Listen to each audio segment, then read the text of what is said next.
Sud Radio 10h midi Média, l'invité du jour. L'invité du jour, c'est le comédien Philippe Torreton. Non, bonjour. c'est le citoyen Torreton. Ah bah vous On dit citoyen. Ah, je vous l'ai pris je vous ai coupé la chic avant, c'est ça? Ouais, le citoyen Torreton, mais comédien également, César du meilleur acteur pour Capitaine Conan. On vous a vu dans le rôle de Fourniret sur TF1 il n'y a pas très longtemps, un rôle très fort, très dense. Moi, j'avais trouvé que vous incarniez un Fourniret tel qu'on pouvait se le représenter, très, très glaçant. Et puis, on va parler de toute autre chose. On pourra y revenir, évidemment, d'un documentaire. Est-ce qu'on peut appeler ça un documentaire qui s'intitule Révolution, dont vous êtes la voix. Alors, c'est Révolution et c'est une révolution aussi dans la manière de proposer un documentaire historique. C'est peut-être, vous pouvez nous raconter, c'est une immersion comme si on y était, comme si on était en 1789 dans ce Paris de la Révolution. Comme si les caméras avaient existé, quoi. Ouais. Et donc, c'est un pari de Hugues Nancy et Jacques Malater. Ouais. Jacques Malater est le réalisateur des parties fictionnelles, en fait, et sur une idée de Patricia Bettina-Roel. Et puis et je trouve ça passionnant parce c'est une plongée dans l'histoire en train de se faire. Ouais. Moi, ce que je trouve le plus réussi, enfin, je trouve tout réussi, mais ce qui m'a le plus marqué, c'est les interviews des différents protagonistes, et qui tout d'un coup se retrouvent face caméra pour faire un point, et qui expliquent où ils en sont, et la difficulté d'arriver à trouver un chemin dans ce... Parce que on voit que c'était un fourmillement d'idées, parfois contradictoires, des intérêts opposés, et que c'était très difficile Nous, on regarde ça maintenant avec quelques siècles de recul, donc on se dit, ils auraient dû faire ça, si, mais quand on y est, quand on est un simple citoyen, un simple ouvrier, comment arriver? Et cette plongée-là nous a l'avantage de nous mettre au même niveau, et d'arrêter d'être des spécialistes de l'histoire, mais au contraire d'être des spectateurs d'une histoire qui est en train de se faire. Ouais. Alors c'est ça qui va être étonnant pour nos auditeurs, c'est qu'il y a ce qu'on appelle des testimonials. On a Danton ou Robespierre qui face caméra racontent pourquoi ils font telle ou telle chose. Comment on sait que Danton aurait-il pu dire ça? Ils se sont basés sur des déclarations, des écrits. Et ils ont rendu ça un peu dialogué. Mais donc, c'est pas forcément pile poil, parce qu'on n'a pas d'enregistreur. Donc, voilà, exact, on n'a pas les bandes. Mais, mais en tout cas, c'est basé sur leur propre déclaration écrite, ou de ce que certains ont entendu et ont recopié. Et ce qui fait que, voilà, il n'y a aucune trahison de pensée, de concept ou d'idées. Il y a des images d'archives incroyables qui ont été recolorisées, qui ont été animées et qui donnent beaucoup de dynamisme, justement. Moi, je trouve qu'ils ont fait preuve vraiment d'une inventivité formidable, que ce soit dans l'animation de tableaux, que une image parle, un tableau parle. Il suffit je me souviens, il y a quelques années, j'avais fait la voix aussi de War, un célèbre documentariste américain, Barnes, je crois. Ouais.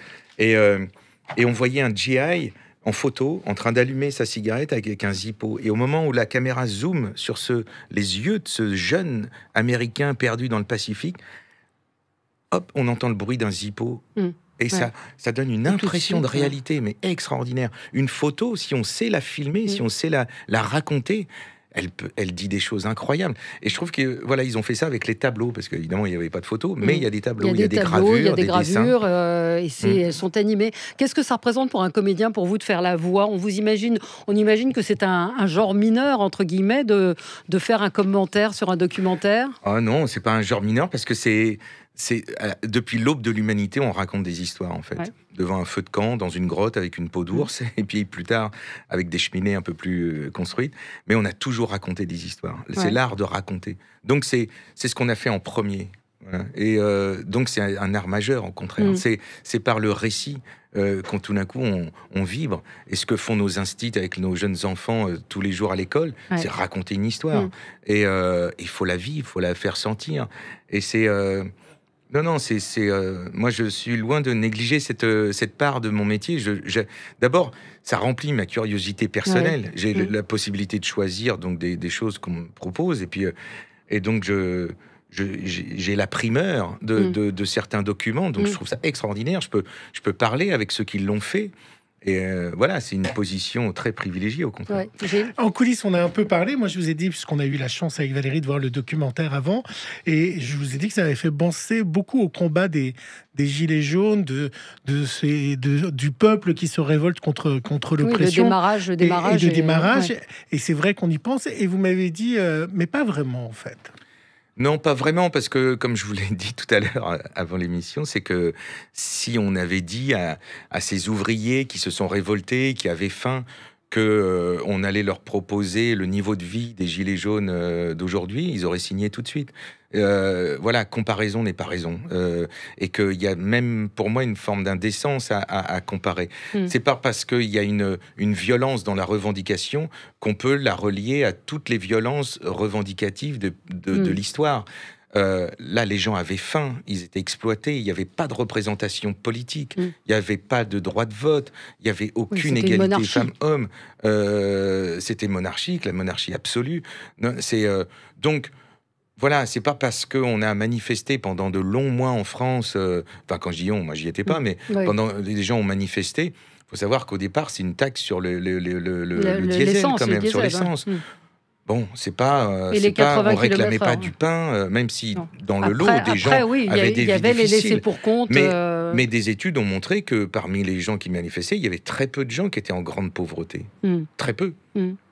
Voilà. Qu'est-ce que cette époque de la Révolution évoque pour vous? Qu'est-ce que est-ce que ça a joué dans le fait que vous ayez accepté de commenter ce documentaire?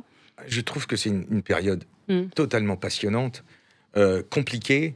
Et justement, moi, je me mettais à la place on a tous été élèves, et puis de nos élèves d'aujourd'hui, et de se dire que c'est un outil pédagogique magnifique. Ça. C'est parce que c'est très compliqué. Alors, on entend Jacobin, Montagnard, machin, truc, et, le père Duchesne. Il y a plein de noms qui comme ça, qui sortent du chapeau de la grande histoire. Et c'est très difficile de s'y retrouver. Et je pense que là, il y a un travail pédagogique, sensible, immersif même dans la Révolution, et en s'attachant finalement à des inconnus, parce que on voit des gens du peuple. Alors c'est pas forcément des gens qui ont existé, mais leur profil a existé. Voilà. Et on voit que pour eux aussi, c'était compliqué d'avoir une représentativité, de comprendre, de dire mais là on va se faire avoir si on vote ça. Comment savoir? Nous c'est facile, maintenant on ouvre et puis on a des analyses magnifiques de plein de gens.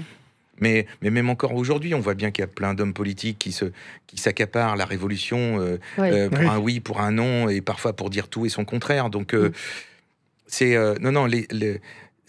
regardons l'histoire avec gourmandise, avec une envie, une curiosité, mais n'en faisons pas un alibi, quoi, de revisiter, de voir, enfin c'est ça, sûr, s'en servir on et peut tout légitimer en regardant son histoire. Oui. Mais donc là, on rentre sur l'aspect aussi aujourd'hui woke, ce qu'on appelle woke, c'est-à-dire de revisiter aussi l'histoire avec nos yeux d'aujourd'hui.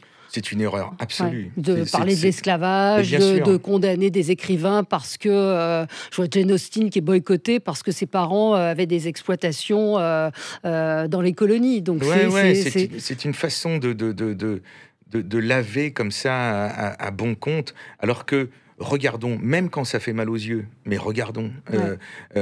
Voilà. Et puis et soyons dépassionnés. L'important, c'est que voilà, c'est de tout faire pour qu'aujourd'hui, on ait tous une chance d'exister, de vivre, les mêmes droits, etc. Soyons vigilants. Mais vous, aujourd'hui... ne lavons pas l'histoire. Mais vous, aujourd'hui, vous accepteriez de vous maquiller en noir pour jouer Othello ? Écoutez, j'ai failli le faire. Le metteur en scène est mort avant qu'on puisse le faire. Mais je l'aurais fait, et je l'aurais fait sûrement dans des conditions très difficiles, parce qu'il y avait déjà beaucoup de gens qui s'en inquiétaient. Vous auriez accepté ? Mais bien sûr, ça n'a rien à voir. C'est l'histoire du théâtre, se peindre pour jouer, se grimer, n'a rien à voir avec le blackface. Ça n'a rien à voir. Faut pas tout confondre. Et moi, je suis pour que tout le monde joue tout. L'appropriation culturelle, par exemple, c'est le fondement même de la culture. Depuis la nuit des temps, on a regardé ce que faisait la tribu d'à côté, puis on a piqué une flûte, un machin, un truc, et on l'a grandi, on en a fait autre chose. C'est pénétration de toutes ces cultures qui a permis, voilà, là où on en est aujourd'hui. Donc, moi, je revendique l'appropriation culturelle. Je suis un voleur de culture. Donc vous pouvez plus voter à gauche maintenant.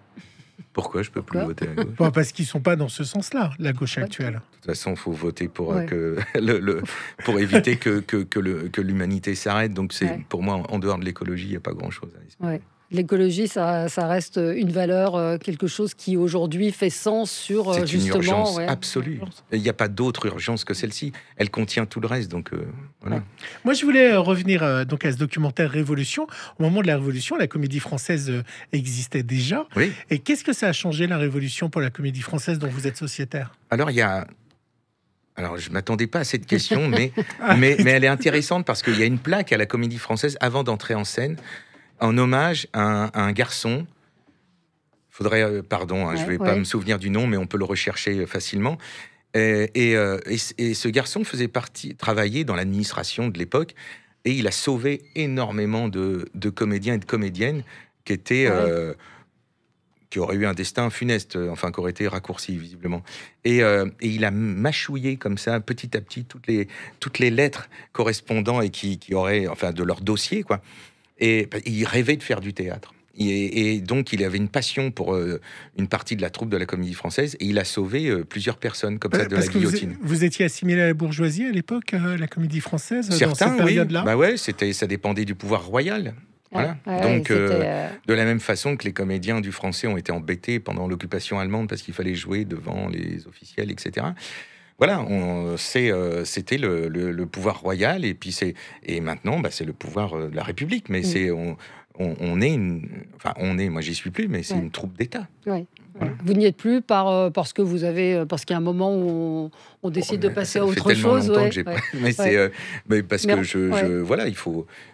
Moi, j'avais envie de passer à autre chose, tout simplement. Moi, j'avais envie qu'on parle de Fourniret aussi, qui a été.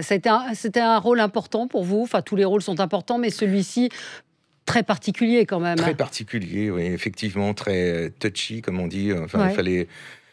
Moi, j'ai aimé le scénario qui était très pudique, qui était basé essentiellement sur la traque, justement, le travail des policiers.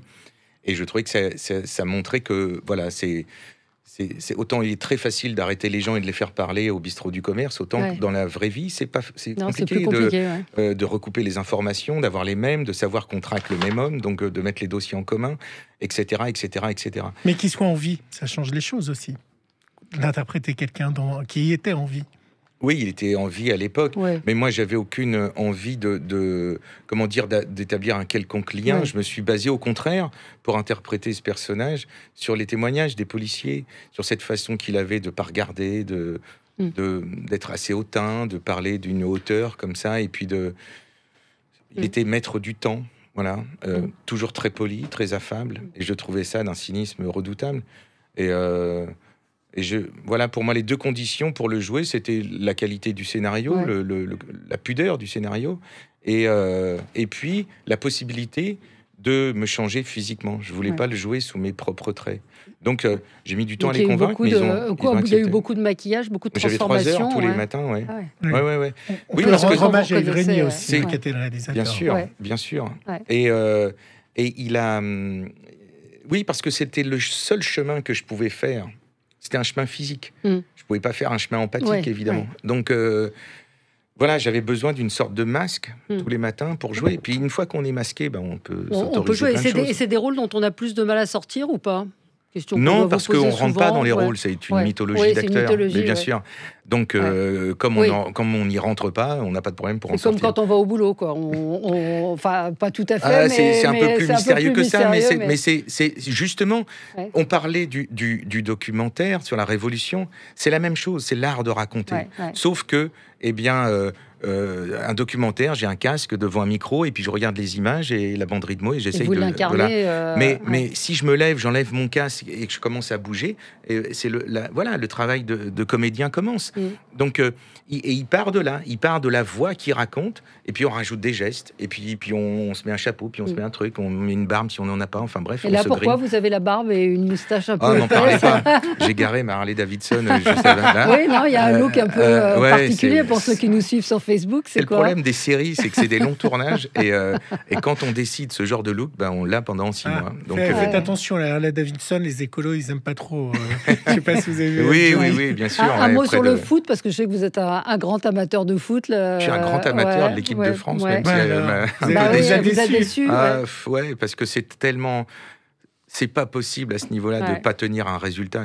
Gagner 3-1 à 8 minutes de la fin, comme je disais tout à l'heure, il faut se mettre dans son camp, creuser une tranchée et puis tirer à vue sur ceux qui arrivent. Mais on doit savoir garder un résultat quand même. Alors comment vous l'expliquez qu'ils aient lâché comme ça? Je sais pas, ils sont peut-être sentis bénis des dieux avec ce but tellement magnifique de Pogba il a marqué un but qu'aurait été historique si on avait gagné. Bon, il restera un beau but, mais pas historique. Pas historique. Est-ce qu'un jour, comme votre grand copain Bruno Puzzolo, on vous verra dans Ici tout commence? Faudrait que je voie. D'abord, je n'ai même pas eu l'occasion de le voir, mais je profite de l'antenne pour le saluer parce que c'est plus qu'un grand copain, c'est mon ami. Et vous trouvez pas ça triste qu'il soit dans Ici tout commence? Quelqu'un comme Bruno Puzzolo. Mais pourquoi? Il gagne sa vie, il est content, il rencontre des gens. Alors, évidemment, si on lui proposait un long métrage, mais on a un beau projet qui s'appelle Pôle Emploi, Pôle P-A-U-L. C'est vrai? De Laurent Vinas-Raymond, un film qui est un peu compliqué à monter, mais avec Fred Testo, Bruno Solo et une bande d'ouvriers comme ça qui vont récupérer leur outil de production. Génial. Et qui vont se mettre à... Et c'est compliqué. Ils vont passer de bouteilles en plastique à sextoy en plastique recyclé. Et c'est compliqué à monter un film aujourd'hui, c'est de plus en plus difficile. Il a beaucoup de mal, le réal, mais voilà. Il y a un beau casting en tout cas. Et puis il y a Bernard Lecoq aussi. Enfin, il y a plein de gens formidables. Et c'est un scénario un peu à l'anglaise, une comédie sociale comme ça, à la Full Monty. Et c'est, moi, ça m'a fait hurler de rire. Ça rejoint le football parce qu'un des personnages, Philippe Duquesne, est amoureux fou de Platini.